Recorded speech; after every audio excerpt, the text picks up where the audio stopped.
Linking a new funding source on Skrill is a straightforward process.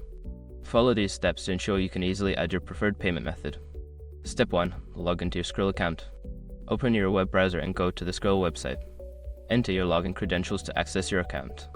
Step 2. Navigate to the Funding Sources section. Once logged in, look for the Funding Sources or Bank Accounts section in your account dashboard. Click on it to view your current funding sources. Step 3. Add a new funding source. In the Funding Sources section, find and click the option to add new funding source.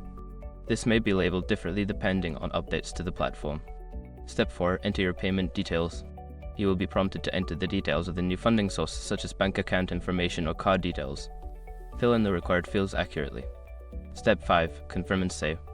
Before filing a refund or dispute, use the sroc.com link in the description to open the refund dispute deadline calculator and confirm your deadline. Now you can easily manage your funding sources on Skrill. If you encounter any issues, consider reaching out to Skrill's customer support for assistance.